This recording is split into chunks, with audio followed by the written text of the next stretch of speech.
Second thing you got to do, this is part 2 from the previous video. And the second thing you got to do is you have to start to pray. Pray to God. I try to do all that without God. I'd had enough of religion. I didn't want to hear about it. The school, the nuns used to hit us when we were little kids. I didn't want to hear about it. I know all about religion.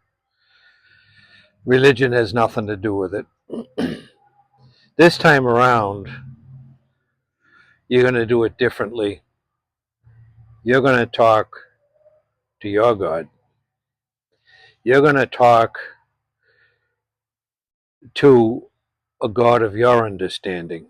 Maybe you will call it something else. I don't really care. When something really bad happens and we don't know the answer to it, we go to a therapist, psychiatrist, or an auto mechanic. Take your dog to the vet. I mean, we know where to go. With this sickness, it's so bad that people are so afraid they're going to get caught up in a religion. There is no religion in AA, and I believe in God. I did not believe in God until someone in AA told me, you're going to live a spiritual life or you won't make it. We have to pray, and then after a while that comes around to feeling good. And you see it work in your life. You will see it happen early on in sobriety. I was sponsoring a man years ago. I was relatively new. And when I got all this and I understood letting go, this man didn't really ask me about it. I wasn't going to tell him about it. Well, preach to him about it. I did tell him. I said, you're going to have to put God in your life if you're going to get past this. It's the only way, unless you take, medicine. They didn't have naltrexone back then. And that's another story. What people miss out on naltrexone is a sin. Because a spiritual life will bring you a life that's 1,000 times better than what you're living right now. I had a man, big guy, big, rough, strong, young guy. This was years ago. I don't know how he's been, where he's been, what his story is, but I was dragging him around. He had been beaten pretty bad by booze. Hard worker, in the process of losing his family. He was going to get divorced and the usual pain. It's just, we learn through pain. And he listened at meetings, at people talk about trying to turn your will and your care and your life over to God as you understand Him. He started to do that unbeknownst to me. I didn't want to preach it. I had a day all planned out. Say we're gonna talk about this, and you're not gonna join a religion. You don't have to give any money. This is all about just you and your Maker. And we were sitting.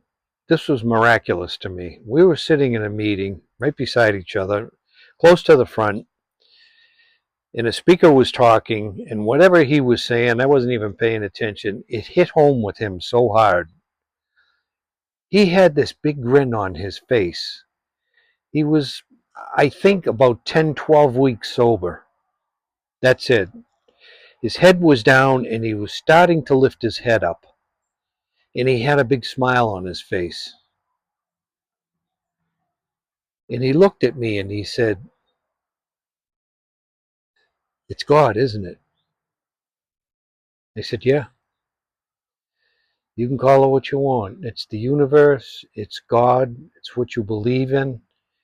It might not be the religion that you grew up with, but you know there's a God. taking care of us.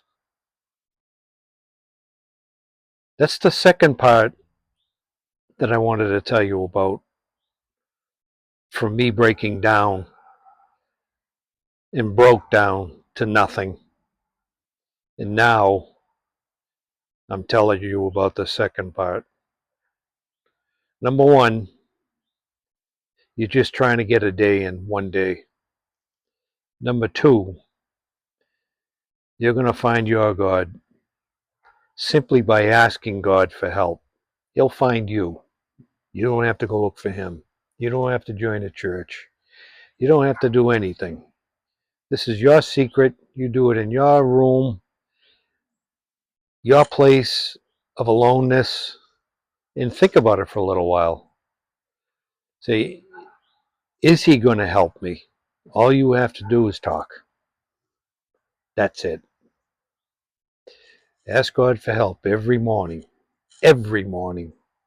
Please help me. And then thank him every night. You get on the day and the day goes well, or the day doesn't go well. You get home and you sit still for a moment. Before you go to bed, get on your knees and thank a power greater than yourself, because you didn't have much to do with it. This is Larry McDonald, celebrating sobriety.